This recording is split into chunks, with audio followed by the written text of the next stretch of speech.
නමෝ තස් භගවතු අරහතෝ සම්මා සම්බුද්දස්ස නමෝ තස් භගවතු අරහතෝ සම්මා සම්බුද්දස්ස නමෝ තස් භගවතු අරහතෝ සම්මා සම්බුද්දස්ස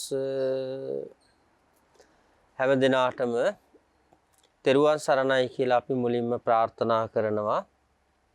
ඉතින් මේ අද දේශනයේ ආරම්භයේදීම අලුත් පණිවිඩයක් සිංහල අලුත් අවුරුද්දට නව පණිවිඩයක් අපේ පින්වතුන්ට ලබා දෙන්න බලාපොරොත්තු වෙනවා. ඉතින්දී අපි මුලින්ම කියන්න ඕනේ මේ පරණයි කියන සියලුම දේ හොඳත් නැත අලුත් කියන හැම දෙයක්ම නරකත් නැත කියන කාරණාව යටතේ තමයි අපි මේ නව වසර අලුත් අවුරුද්ද ආරම්භ කරන්නට වොමනා වෙන්නේ. එතකොට අලුත් වෙන්න ඕනේ මොනවද? අවුරුද්දද? නැත්නම් පුද්ගලයාද? ගෙවල් දොරවල්ද? ඇඳුම් පැළඳුම්ද කියලා අපි බලන්න ඕනේ. මේ මොකක්වත් අලුත් වෙන්න ඕනේ නැහැ. අලුත් වෙන්න ඕනේ Tamange සිතයි. මොකද හේතුව දැන් අපි අලුත් කරගන්නේ මොනවද කියලා බලන්න. ගෙවල් අලුත් කරනවා, ඇඳුම් පැළඳුම් අලුත් කරනවා, යාන වාහන අලුත් කරනවා, නෑදෑයෝ අලුත් කරනවා. නමුත් හිත පරණයි තාම. හිතේ පරණ තරහා ඊර්ෂ්‍යාව මාන්නේ කියන මේවා අරගෙන හිත ඇතුලෙන් නරක දේවල් ටිකත් අරගෙන අපි බාහිරින් අලුත් කරන් යනවා. මේ නිසා මම හිතනවා මේ අලුත් අවුරුද්දකට වටිනම කාරණාව තමයි හිත අලුත් කරගන්න එක. දැන් අපි කොහොමද මේ වැඩසටහන මේ කරන්නේ අපේ ජීවිතවලට? දැන් හැමදාම දකින පුද්ගලයෝ සමහර විට අපි හිතන්න පුළුවන් මේ මිනිස්සු හැමදාම අපි දකිනවා.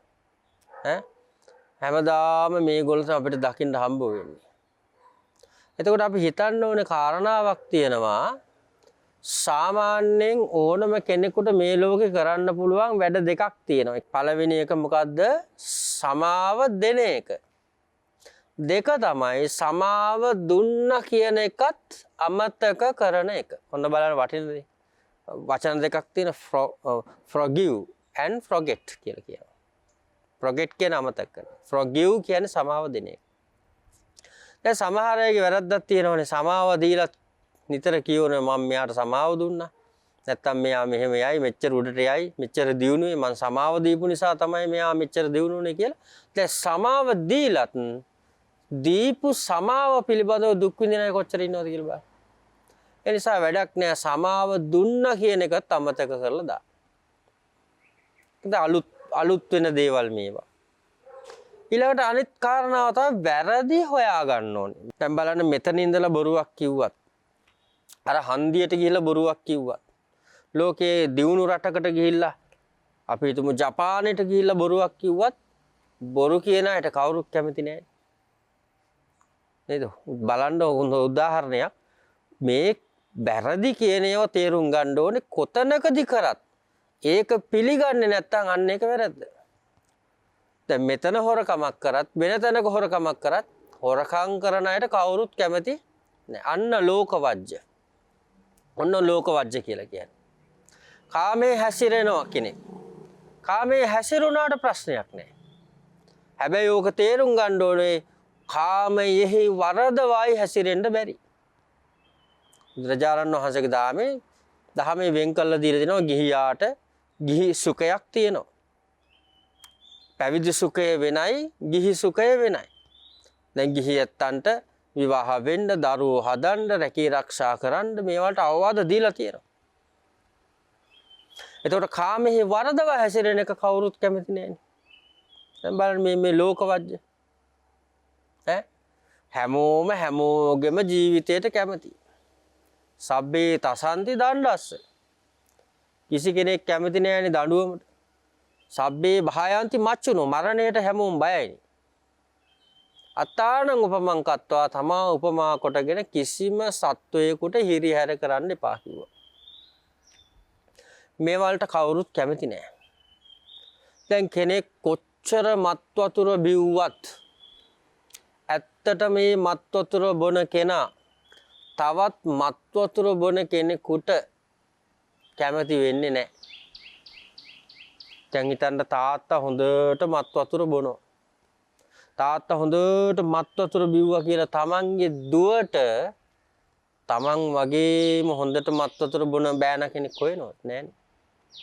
තාත්තා කොච්චර බිව්වත් දුවට හොයන්නේ බොන්නේ නැති කෙනෙක්. දැන් ඒකෙන් පැහැදිලි නේද? මේවා ලෝකවජ්‍ය පහයි තියෙන්නේ. පන්සිල් කියලා කියනවා ඒකට.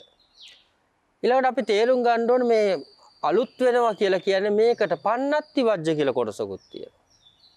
පනවගත්තු දේවල්. දැන් අපි කියමු මෙහෙම උදාහරණයක් විදිහට කෙනෙකුට සින්දු කියන්න, කෙනෙකුට නටන්න. දැන් කෙනෙක් සින්දු කිව්වා කියලා, කෙනෙක් නැටුවා කියලා ප්‍රශ්නයක් නැහැ. හැබැයි එයා පුරපසළොස්වක පොය දවසට අටසිල් සමාදන් වෙලා හෝ දසසිල් සමාදන් වෙලා නටනවා. දැන් මොකද වෙන්නේ? වැරදි. හැබැයි ඕක විශේෂ වෙන්නේ බෞද්ධයන්ට විතරයි. දැන් මෙතන නටලා ඊළඟට හන්දිය නටලා ලෝකේ දියුණු රටකට ගිහලා නටුවත් ප්‍රශ්නයක් නැහැ. කවුරුත් බයින්නේ නැහැ නටනවා කියලා. අන්න දැක්කද ඒවට කියන්නේ පන්නත්තිවත් ජව තේරුම් ගන්න ඕනේ. දැන් ඕනම කෙනෙකුට ධර්මශාලාවට යන්න පුළුවන්. හැබැයි බෝඩ් එකක් ගහලා තියෙනවා ඇතුළේම තහන. අන්න එහෙම තහනම් කියලා ගහලා තියෙද්දි ගියොත් වැරදි. පන්නත්තිවත් අපි දන්නේ ඒක ඇතුළේ මොනවාරි හදනවා ඇති. ඕන කෙනෙකුට පාරේ යන්න පුළුවන්. හැබැයි බෝඩ් එකක් ගහනවා ඇතුළේම තහනම් පාරට. ඒ ගහලා තියෙද්දි ගියොත් අන්න වැරදි. පන්නත්තිවජ්‍ය. ඒ නිසා ප්‍රධානම දේ තමයි මේ වැරදි මොනවද කියලා අවබෝධ කරගන්න එක. අනිත් කාරණාව තමයි වැරද්ද තියෙන්නේ කොහෙද? කන කෑම ගානේ වැරද්දක් නැහැ, අඳින ඇඳුමේ වැරද්දකුත් නැහැ, යන වාහනේ වැරද්දකුත් නැහැ, ඉන්න ගෙදර වැරද්දකුත් නැත. වැරද්ද තියෙන්නේ තමන්ගේ හිතේ. අන්න ඒ විදිහට මේ අලුත් විදිහට තමන් හිතලා මේ ලෝකේ තියෙන වැරදි වහන පුද්ගලයෙක් බවට පත් වෙන්න එපා. බුදුහාමුදුරුවෝ දේශනා කරනවා යම් කිසි කෙනෙකුගේ තුල වැරද්දක් තියෙනවා නම් අඩුපාඩුවක් තියෙනවා නම් ඒවා කතා කරන්න ඕන ක්‍රම තියෙනවා. දැන් අපි සමහරට වැරදි වහන ගතියක් වහන්න නෙමෙයි. වැරදි වහන්න බුදුරජාණන් වහන්සේගේ ධර්ම දේශනා කළා නේද? භික්ෂූන් වහන්සේ කෙනෙක්ගේ අතින් වැරද්දක් වුණත් නේද? චෙද්දගාමිනී, වුට්ටගාමිනී, දේශනාගාමිනී කියලා කතා කරනවා. එකක් දේශනාගාමිනී කියලා කියන්නේ මොකද්ද? තවත් භික්ෂුවකට අනේ මගේ අතින් මේ වැරද්දුනා කියලා කියන්න ඕනේ. හැබැයි ඒ කියපු ස්වාමීන් වහන්සේ ඒක හතර වටේ කියන්න හොඳ නැහැ. ඒකයි බුදුහාඳුරෝ දේශනා කරන්නේ. ඒ විදිහට අර තමන්ගේ වැරද්ද කවුරු හරි කෙනෙකුට කිව්වා කියලා ඒ කියපු කෙනා ඒ වැරද්ද කියන එක ආරක්ෂා කරන්නට ඕනේ. ඒක තමයි ප්‍රධානම කාරණාව. කවුරු හරි කෙනෙක් වැරද්දක් කරලා තියෙනවා නම් ඒ කෙනාගේ වැරද්ද තුලින් තමන් ගොඩ යන්න හදනවා නම් ඒක වැරදිද? සමහර අය ඉන්නෝනේ එහෙම. දැන් බලන්න මේ අපි ඔය සෝෂල් මීඩියා වල එහෙම කෙනෙකු වැරද්දක් කරනවා හොරෙන් වීඩියෝ කරලා ඒක අන්තර්ජාලයට දාලා ලොකු මුදලක් ගන්න බලන්න. දැන් බලන්න. දැන් එතකොට වැරදි දෙකක් වෙනවා. යාට මේ වැරද්ද හදාගන්නෙත් නැහැ. එයා ඒ තුලින් සමහරට වැරදි තව වැඩවලට පෙළඹෙන්න පුළුවන්කමක් තියෙනවා. ඒ නිසා මම මේ කියන්නේ මේ වැරදි අඳුර ගන්න කියලා. ඉතින් අලුත් වසරක් කියලා කියන්නේ දැන් අලුත් චාරිත්‍ර වාරිත්‍ර තියෙනවා නේද? දැන් මේවා හොඳ දේවල්. දැන් බලන්න ඇත්තටම ගත්තට පස්සේ මුළු අවුරුද්දටම මේ දවස් දෙකේනේ අපි වෙලාවට වැඩ කරන්නේ. ඔය තියෙන වෙලාවට වැඩ අල්ලනවා, වෙලාවට ගනුදෙනු කරනවා, වෙලාවට කෑම කනවා, වෙලාවට පන්සල් යනවා. ඒකත් වටිනවනේ. අවුරුද්දට දවසක් හරි කමක් නැහැ වෙලාවට වැඩ. ඕක අවුරුද්දෙම කරා නම් කොච්චර දියුණු වෙන්න පුළුවන්ද කියලා බලන්න. නිකන් හිතලා බලන්න අපි හරි වෙලාවට කෑම. මේක ලේසි පාසු දෙයක් නෙමෙයි. ඉතින් ඒ නිසා මේ අලුත් වෙන දේවල් වල බාහිර දේවල් නෙමෙයි අලුත් වෙන්න ඕනේ. තමන්ගේ සිත කියලා මම නිතර මතක් කරානේ. මේවා චාරිත්‍ර විදියට, වාරිත්‍ර විදියට, සංස්කෘතිමය ලක්ෂණ විදියට අපේ නිවෙස්වල ගෙවල් ආශ්‍රිතව කරාට ගැටලුවක් නැහැ. මොකක්වත්ම නොකර නේ සමහරු ප්‍රතික්ෂේප කරනවානේ. ඔය චාරිත්‍ර කියන ඒවා නැහැ, නැකත් කියන ඒවා නැහැ, අවුරුදු ඒව නැහැ කියන. එතකොට මොනවද තියෙන්නේ කියලා බලන්න ඕනේ නේ. නැත්තම් මොන හරි දෙයක් තියෙන්නත් එපා. ඒ නිසා මේ ප්‍රතික්ෂේප කරන්න ඕන දේවල් නෙමෙයි මම මේ සඳහන් කරන්නේ. මේවා තුලිනුත් නේද? අපිට ගන්න ඕන දේ අරගෙන ඉදිරියට යන්න ඕන. අපි හැම වෙලෙම කියන්න ඕන වෙසක් පොය ආවට පස්සේ ඒකට අදාළ දේ කරන්න ඕන.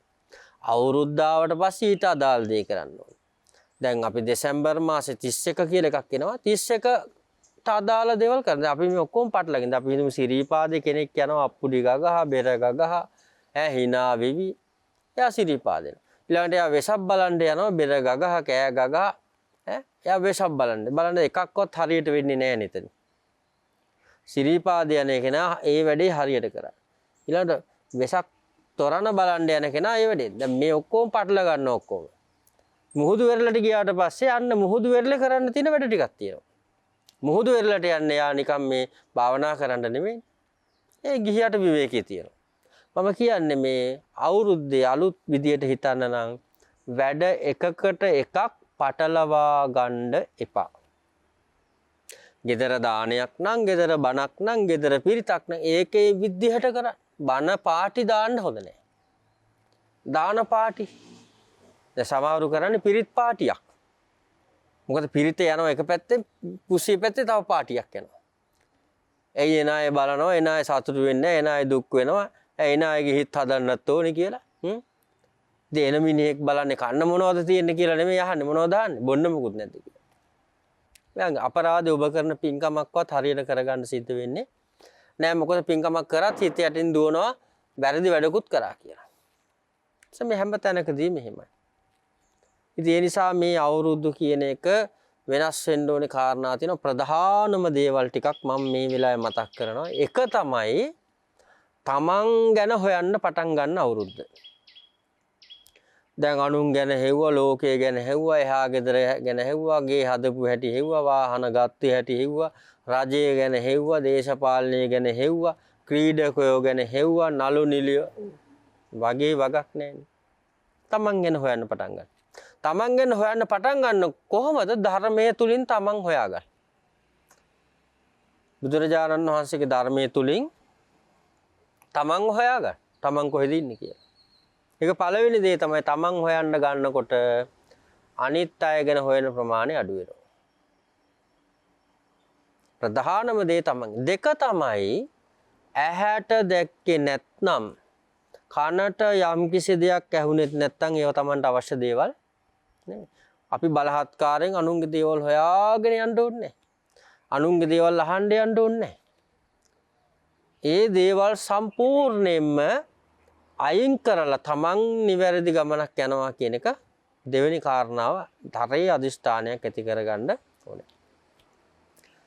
තුන්වෙනි කාරණාව තමයි මොනම හේතුවක් නිසාවත් තමන්ට වෙන ලාභයක් එහෙම නැත්නම් තමන්ට වෙන පාඩුවක් නිසා තමන්ගේ වචනය භාවිතා කොට බොරු කියන්නේ නැහැ කියන එක අදිෂ්ඨානයක්. අපි යම් කිසි ව්‍යාපාරයක් කරනකොට ලාභයක් ලබන්න ඕනේ. ලාභ ලබන්න නැතුව ව්‍යාපාර හැබැයි අනවශ්‍ය ලාභ ලබන්නේ ව්‍යාපාරේ කරගෙන යන්න බෑ. ඔබ පාරේ අඹ විකුණනවා නම් අඹ හරියට විකුණන්න. හරි දේ විකුණන්න. අඹ ගෙඩිය බලහත්කාරයෙන් ඉද්දවලා කෙහෙල් ගෙඩිය බලහත්කාරයෙන් ඉද්දවලා මේ හොඳ ගැඩි කියලා පැහිච්ච කියලා කොච්චර කල් යනකම් විකුණන්න හම්බෙන්නේ නැහැ. බොහෝ ගොඩාක් කල් යන හම්බෙන්නේ. කෑම කඩයක් කරනවා හරියට ඒක කරන්න. මොකද දෙන්නේ කෑම පිරිසිදුව.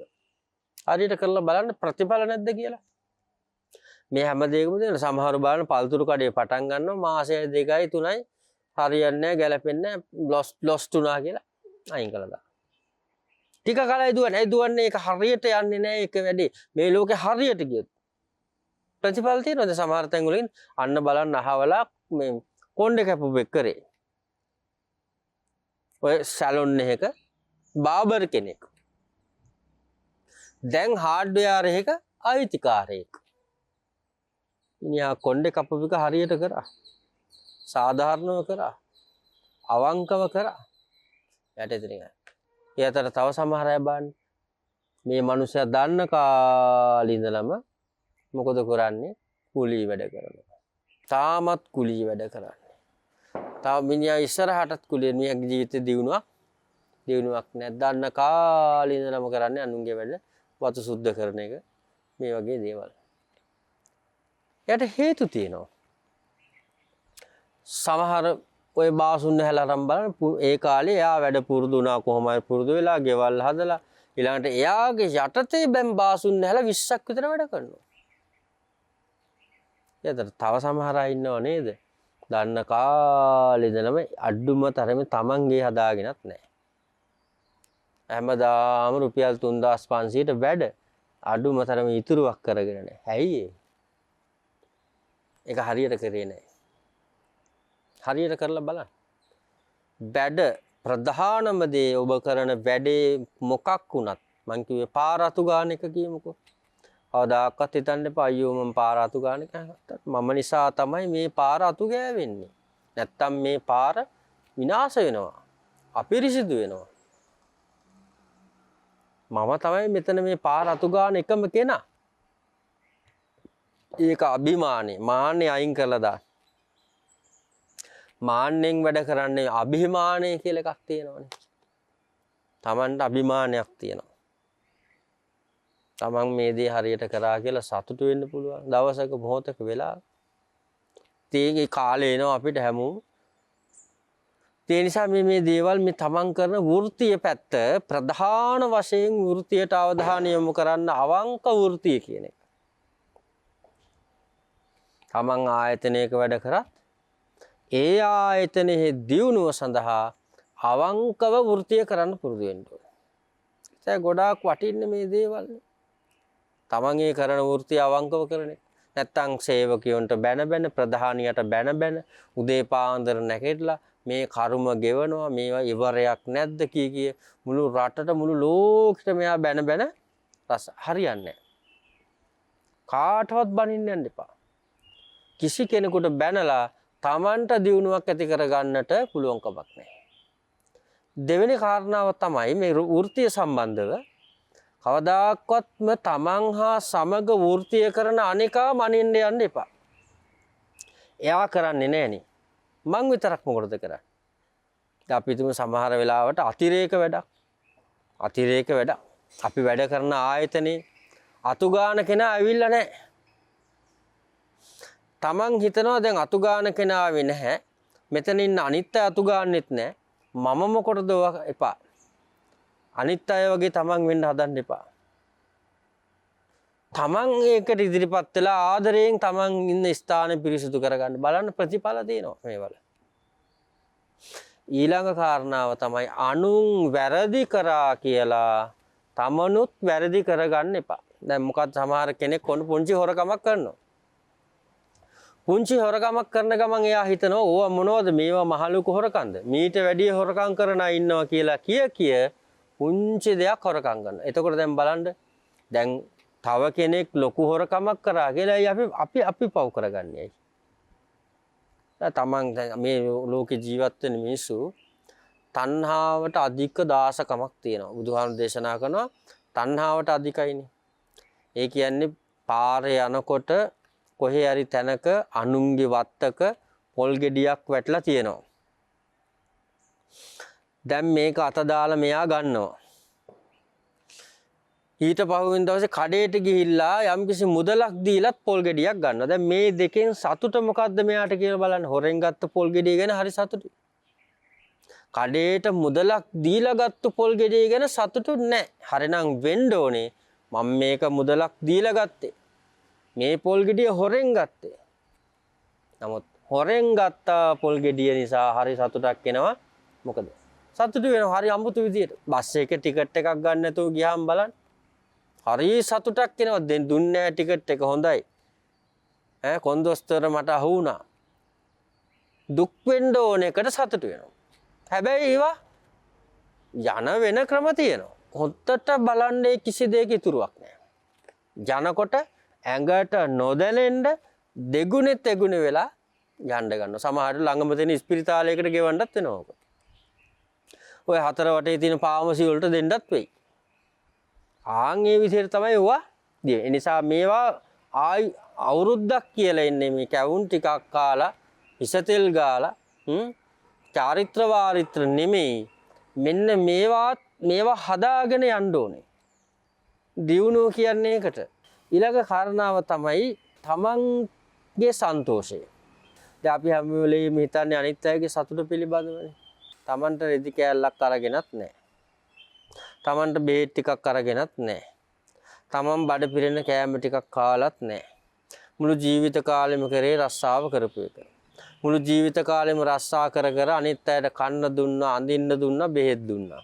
දැන් ජීවිත කාලේ මේව කර කර මොකද කරන්නේ? දැන් සමහර අය ඉන්නව බනිනවා. ගුණයක් නැහැ. වැඩක් නැහැ. ඉතින් ඒ නිසා ඒ වගේ දේවල් තමයි තමනුත් ඒකේ කොටස්කරුවෙක් වෙන්න තමන්ටත් දෙයක් තියෙන්න ඕන.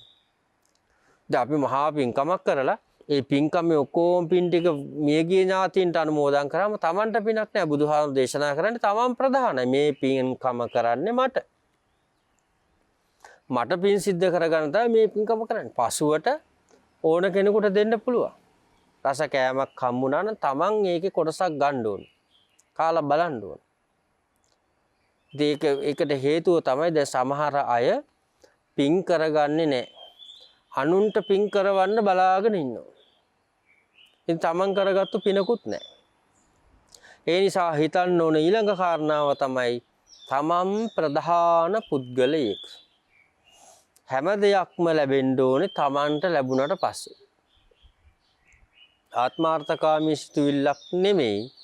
නැති වුණොතින් මුළු ජීවිත කාලෙම අනිත් අයට කරලා යා පසුතැවිලා දුකටපත් වෙලා තමයි යාට මරණයටපත් වෙන්න සිද්ධ වෙන්නේ. එතකොට මෙන්න මේ දේවල් වලින් තමයි අපි වෙනස් වෙන්න ඕනේ. ඊළඟට නිතරම හිතට එන සිතුවිලි. සමහර වෙලාවල් වලට දැඩි තරහක් එන්න පුළුවන්. සමහර වෙලාවලට ලොකු ඊර්ෂ්‍යාවක් එන්න පුළුවන්. ඊර්ෂ්‍යාව දැන් මම කිව්වේ අර නරක දේ තුලත් හොඳ දෙයක් තියෙනවා. ඒ නරක දේ භාවිතා කරලා අපිට හොඳ දෙයක් යන්න පුළුවන්. ඊර්ෂ්‍යාව කියන එක පාවිච්චි කරලා හොඳ තැනකට යන්න පුළුවන්. දැන් මම උදාහරණයක් කියන්නම්. දැන් ආයුර්වේදයේ තමයි ඔය දේවල් පිළිබඳ ගොඩක් කතා කරන්නේ. මේ වාත පිත සෙම. මේ වාපිත් සෙම් කිපුණාට පස්සේ හටගන්න සිතේ රෝග. ඔයාල මේකක් තමයි ඊර්ෂ්‍යාව කියලා කියන්නේ. එකක් තියෙනවා අෂ්ටාංග හෘදය කියලා ආයුර්වේද ග්‍රන්ථයක් තියෙනවා. ඒකේ තියෙනවා කෙටියෙන් සඳහන් කරලා හේතා වීර්ෂෙත් ඵලේ නතු කියලා. දැන් මොකද කරන්න ඕනේ? හේතුවට ඊර්ෂ්‍යා කරන්න ප්‍රතිඵලයට ඊර්ෂ්‍යා කරන්න එපා කියලා කියනවා. හේතා වීර්ෂෙත් මොකද්ද හේතුව? කෙනෙක් හදන වගේක්. අපි උදේ ඉඳලා රෑ වෙනකන් ගෙට ඊර්ෂ්‍යා කරාට වැඩක් නැහැ. අපිට කවදාකවත් ඒ වගේ ගයක් හදාගන්න බෑ. එතකොට ඊර්ෂ්‍යා කරන්න ඕනේ ගේ හදන්න හේතුවට. මෙයා කොච්චර මහන්සි වුණාද? මෙයා කොච්චර පාඩම් කරාද? මෙයා කොච්චර නිදි මැරුවද? මෙයා කොච්චර මුදල් ඉතුරු කරාද? මෙයා කොච්චර රස්සාවට ගිහලා මහන්සි මේ ගේ හදන්න හේතුවට ඊර්ෂ්‍යා කරා. නොබෝ දිනකින් ඔබටත් ඒ වගේ ගයක් හදාගන්න පුළුවන් කමක් තියෙනවා. ඒ නිසා මතක තියාගන්න මේ අවුරුද්දේ Tamanට හොඳයි කියලා වැටහෙන දේවල් මොනවද කියලා හොඳින් තෝරගන්න. නරකයි කියලා වැටහෙන්නේ මොනවද කියලා බලලා හොඳින් තෝරගෙන හොඳ නරක වෙන් කරගන්න. පළවෙනි දේ මේ හොඳ නරක වෙන් කරගන්න. හොඳ නරක වෙන් කරගෙන නරක දේවල් දුරු කරලා හොඳ දේ අගය කරන්න. හොඳ දෙයක් තියෙනවා නම් ඉස්සෙල්ලා මේ හොඳ දේ Tamanට ගන්න. Taman ළඟට එකතු කරගන්න. සිතට එන සමහර නරක සිතුවිලි සිතෙන් අයින් කරලා සිත පිරිසිදු එකක් බවට පත් කරගන්න කියන කාරණාව තමයි මේ නව අවුරුද්දේ අපිට ඔබට දහම් පණිවිඩයක් විදිහට දෙන්න පුළුවන්කමක් තියෙනවා. ඒ නිසා අපි තුනුරුවන්ගේ ආශිර්වාදයේ ප්‍රාර්ථනා කරනවා. උතුම් ජයසිරි මහා බෝධීන් වහන්සේගේ දනදා හාමුදුරුවන් වහන්සේගේ ආශිර්වාදයෙන් ඔබ ඉදිරියේදී කරන කියන කටයුතු සියල්ලක්ම ਸਰව ප්‍රකාරයෙන් සාර්ථක භාවයට පත් වේවා කියලා අපි සාදු කියලා ප්‍රාර්ථනා කරනවා. හැම දිනාටම තෙරුවන් සරණයි.